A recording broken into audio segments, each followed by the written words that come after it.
Welcome to Mock the Week. I'm Dara O'Brien. The news this week. East Anglia has been rocked by a bird flu outbreak. Some of the poultry workers are so concerned about it that they've stopped having sex with the turkeys. The bird flu scare has come as a major blow to the turkey population, just as they were congratulating each other on making it through Christmas. In a disaster on this scale, it's all too easy to overlook the forgotten victims, the cranberry sauce manufacturers. There are plans to make the school curriculum more appealing to teenagers by introducing lessons with greater relevance. So, computer games will be followed by happy slapping and double drugs. It's been estimated that the 2012 Olympics will cost Britain 4 times as much as originally stated, rising to a massive £9 billion. That's a good start. 1 world record in the bag already. Letter bombs have been discovered at the offices of a speed camera company, a congestion charge company and the Vehicle Licensing Association. The police believe the bombs are the work of a disgruntled motorist and have narrowed down their list of suspects to everybody. A woman astronaut besotted with her colleague was accused of trying to murder a love rival. When she was arrested, the astronaut had 2 bin bags, some rubber tubing and a roll of gaffer tape. NASA are still trying to work out how she stole a complete shuttle repair kit. The male astronaut involved had only considered it a casual fling, a case of Roger and out. Joining me tonight are 6 of the country's top comedy performers: Andy Parsons, Joe Caulfield, Russell Howard and Frankie Boyle, Hugh Dennis and Rod Gilbert. Welcome to the show.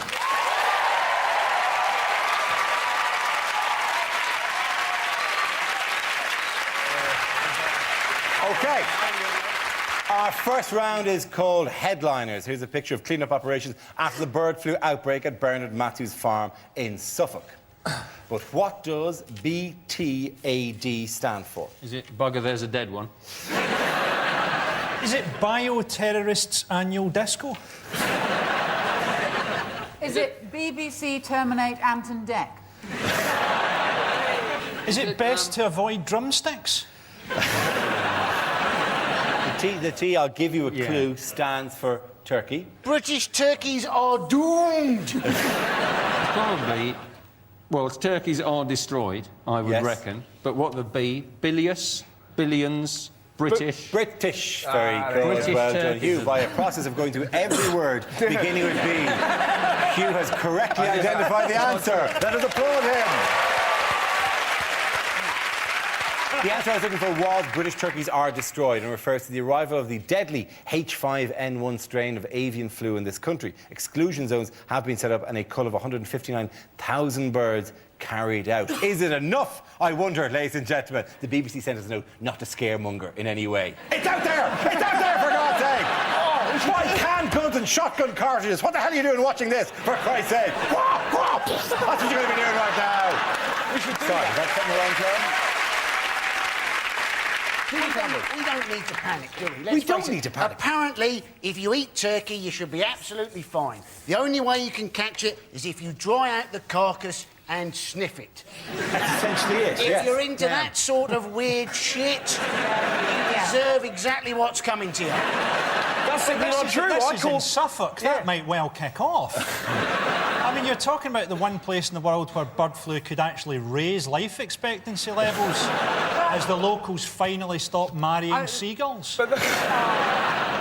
The interesting thing about it is that they are battery turkeys. They're battery turkeys. They're treated very, very cruelly. But of the infected ones, the Duracell ones lived slightly longer.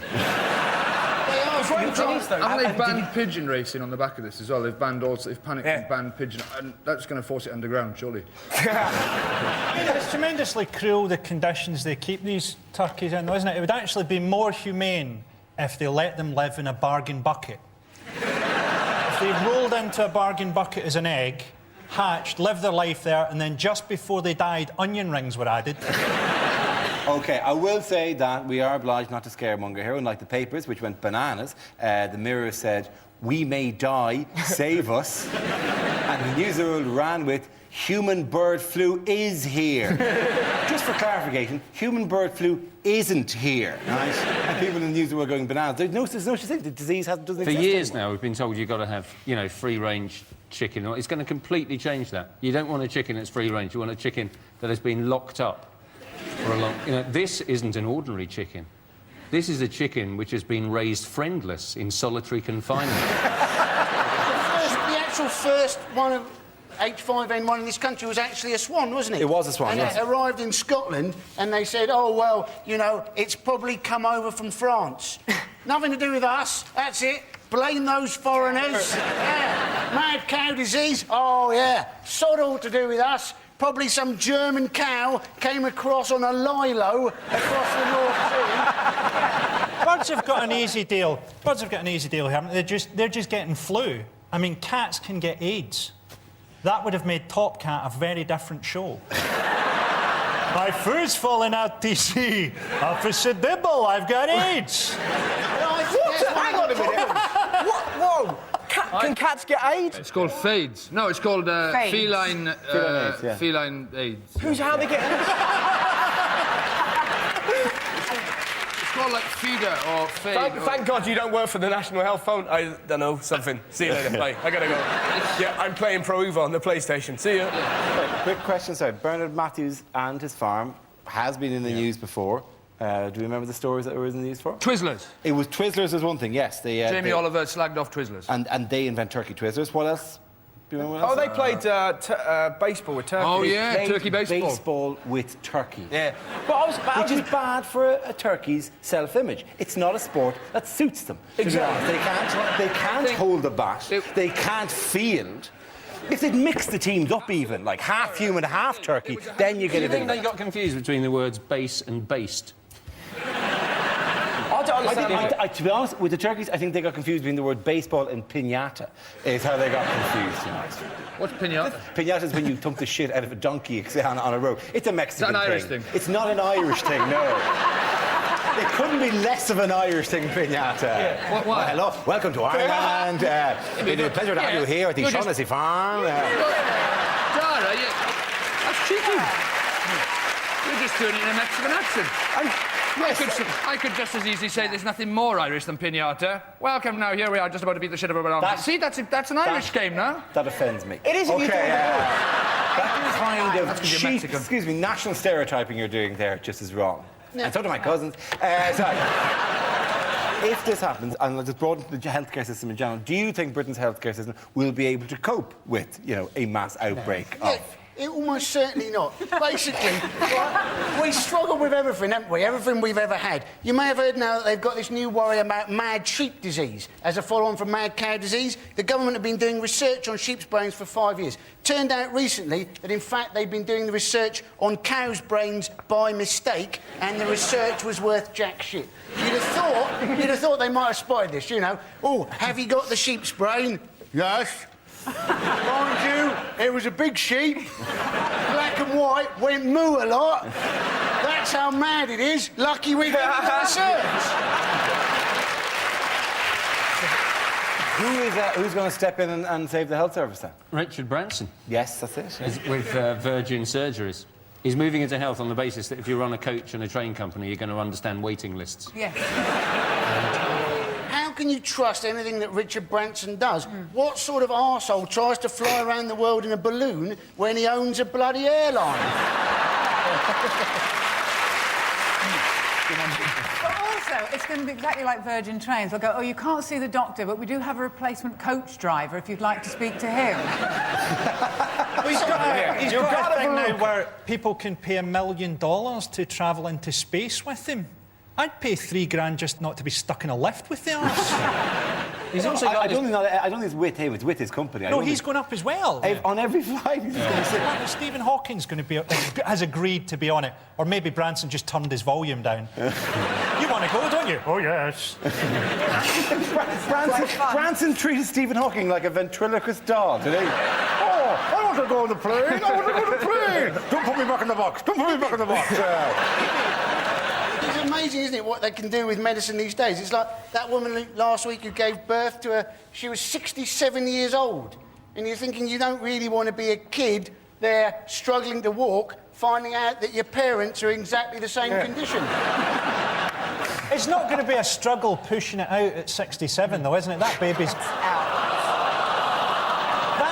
going to have spent the last 3 months bungee jumping.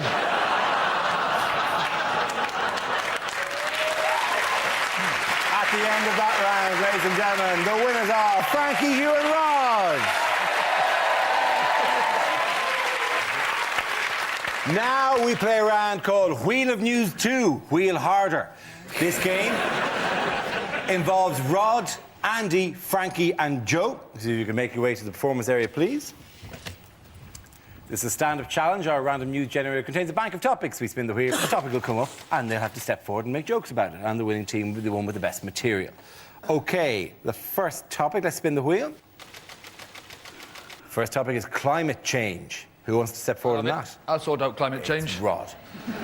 I'll sort out climate change, Dara. Is that climate change? That was the Lake District about a week ago. People are going on about climate change as if it's the end of the world. Listen, I'm Welsh. Listen, bring it on. I couldn't give a... That's what I want. That's what I want. Our climate is shithouse. I can't wait for it to change. Like, people, you've got no idea how tough it is living here. I was 8 before I realised I could take a cagoule off. How about that? True, in the Bible, God made it rain for 40 days and 40 nights. That's still the best summer I remember. Bring it on, I say, bring it on. Rod Gilbert! Let's spin the wheel again. The subject is alternative therapies. Who wants to come in on that? I will. Joe. There's been a survey published about alternative therapies, basically put together by a lot of mad people pretending to be doctors. And they've come up with things that were healthy choices for us. Like next week on Valentine's Day, instead of chocolates, they've suggested that you should buy a gift voucher for a colonic irrigation treatment. Because nothing says, I love you like a hose up your backside. Ladies and gentlemen, Joe Caulfield. Which leaves us with Andy and Frankie. The next topic is... it's terrorism. Andy's in like a shot.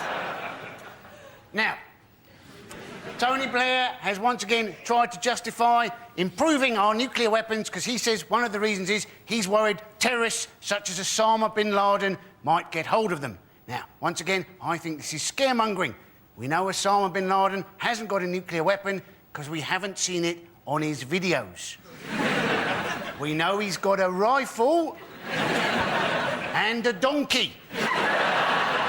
I don't think we've got to worry until he's ditched the rifle and we see his donkey strapped with a cruise missile. Well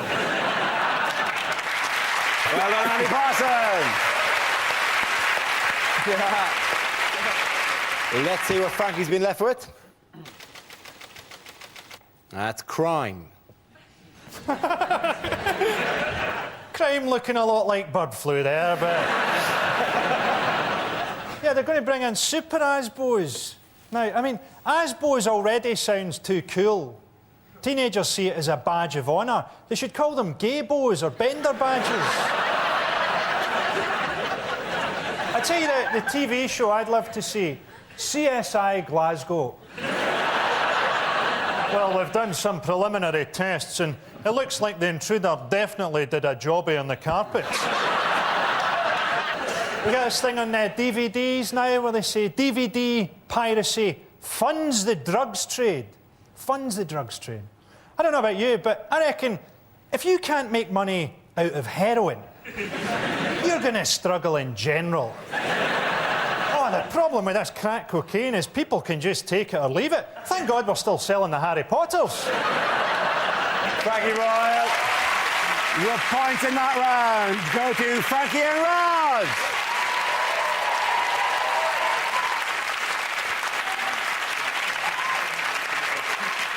We now play a round called Royal Commentary. We'll play in a recent piece of footage featuring the royal family and ask you to provide a commentary. This week, the Queen entertains a foreign visitor. Well, there she is.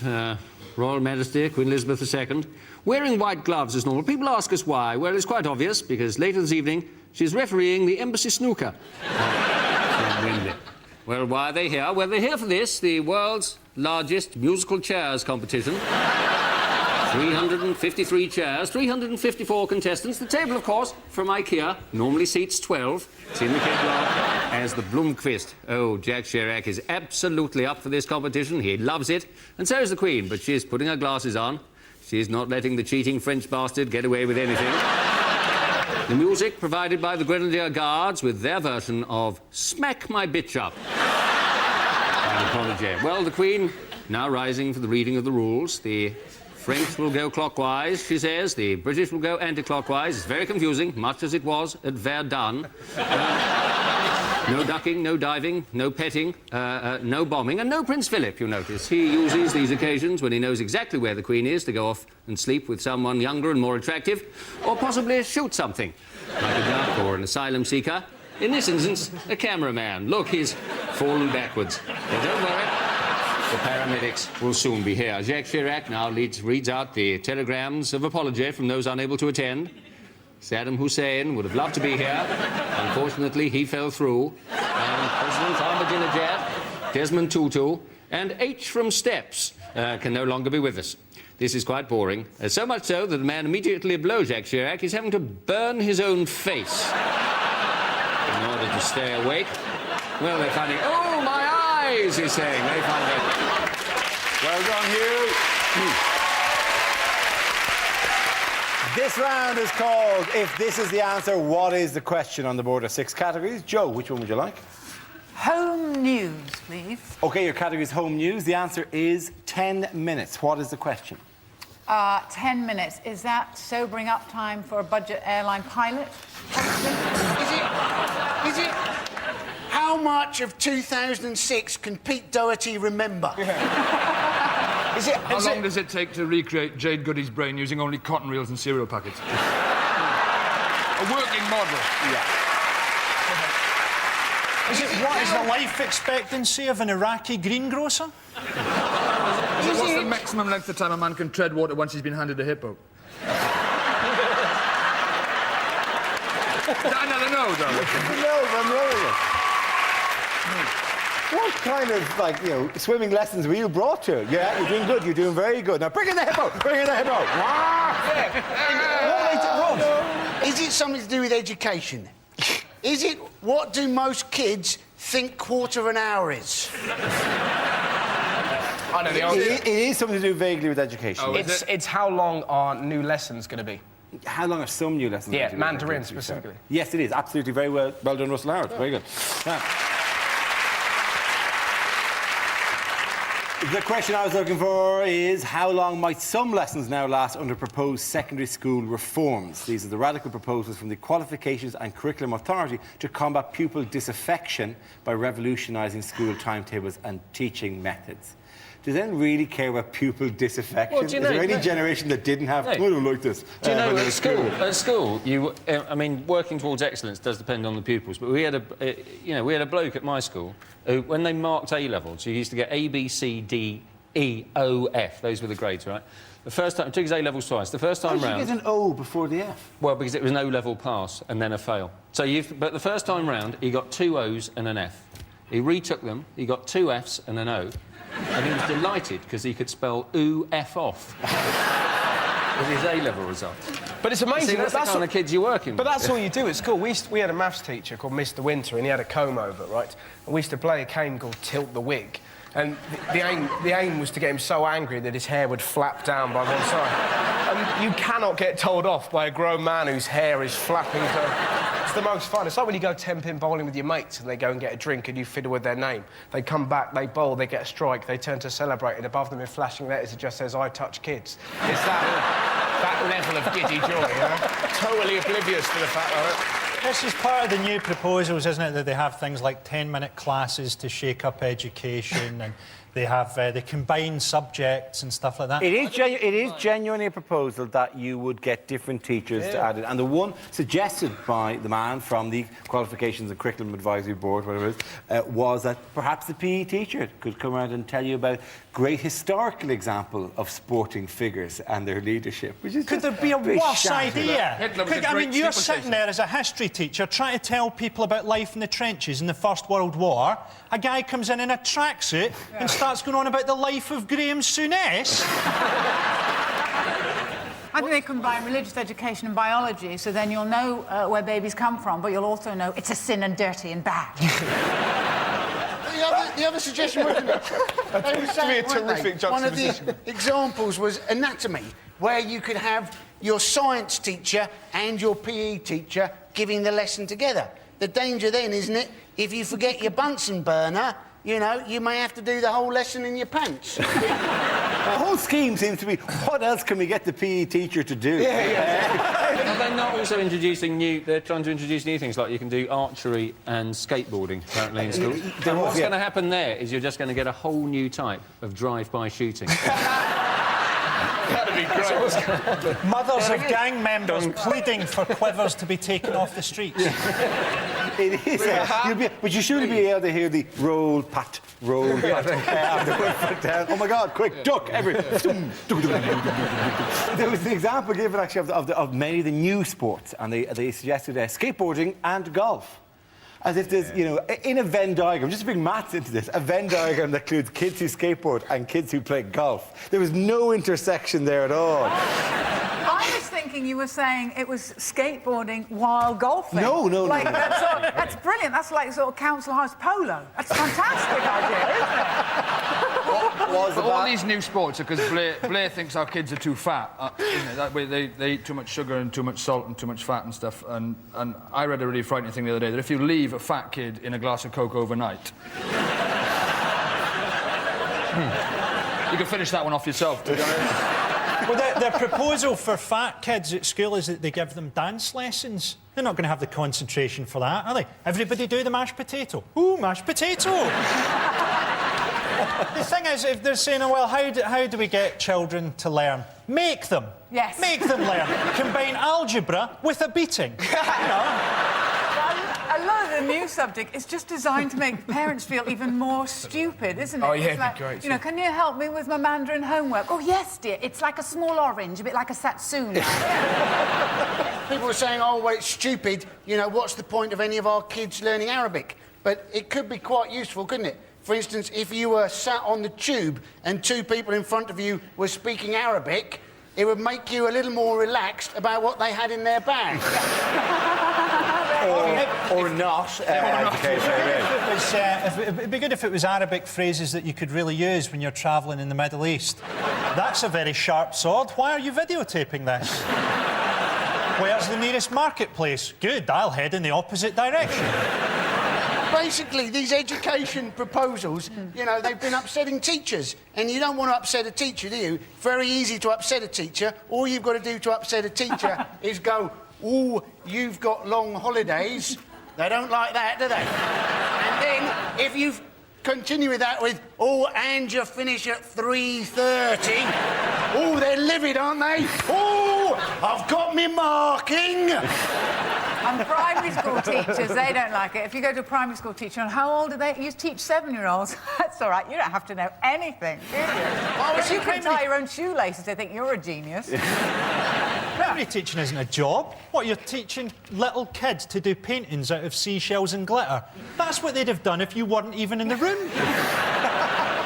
They've been teaching 6-year-olds philosophy in Scotland, haven't they? Did you see this? Yes, there is a borough in Scotland that has put Socratic dialogue, all the major philosophical questions, on the curriculum for primary school children. You don't want to be... When you're like 6, you want to just be farting under your arm, you know, blowing bubbles in milkshake, just going, ah...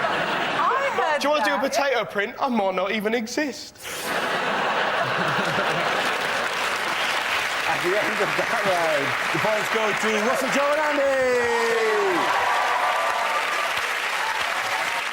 Now we come to our final quickfire round called Scenes We'd Like to See. This is for everyone, so if you can make your way to the performance area, please. I'll call it ideas for scenarios we'd love to see, and the performers come in with their suggestions. The first subject is unlikely things to hear on Comic Relief. And we'd just like to thank the donation of 160,000 turkeys from a Mr. B. Matthews. Remember, tonight isn't all about comedy. Here's Ben Elton.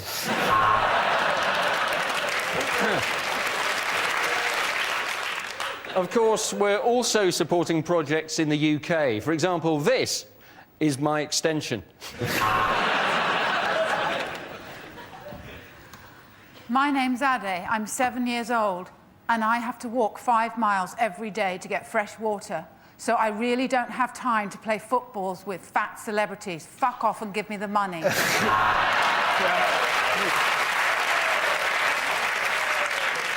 Right, here's one for you. 3 Ethiopians walk into a bar.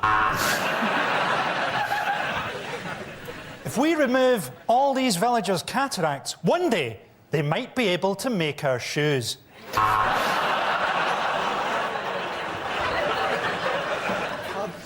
Yeah, I don't believe it either. Some of those kids are fatter than I am.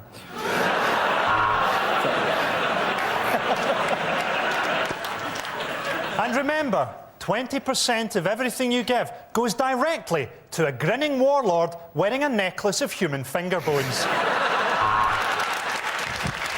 This village had 1 goat until I ate it. Later, Dawn French will be climbing into a bath of beans. Not for charity, it's her supper. We're from the Maasai tribe. When are we going to get that money for that ident we did? OK, the next topic is the worst thing your new neighbour could say. What day do the bins go out round here? My wife's body's starting to stink. Well, looks like we got ourselves a fresh one. I hope my turkeys won't be keeping you awake. My wife and I are nudists and have been for the past 70 years. You're bigger than you look through the telescope.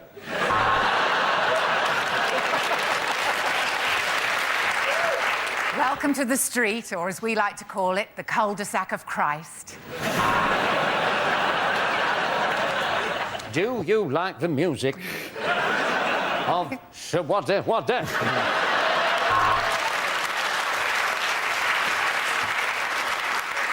I can see you when you sleep.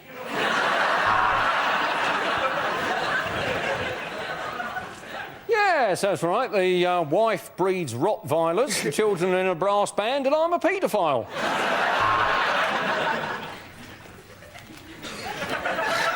It's simple. Your dog and I are in love.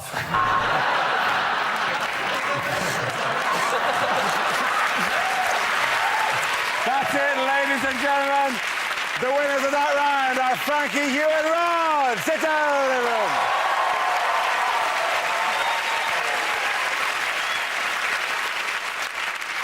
That is the end of the show, ladies and gentlemen. This week's winners are Andy Parsons, Joe Colville and Russell Howard.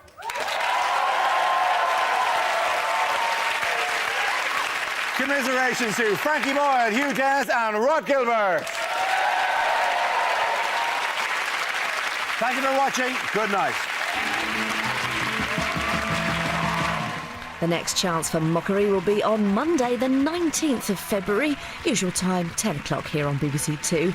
And tomorrow, arch satirists Paul Merton and Ian Hislop in Room 101, also at 10.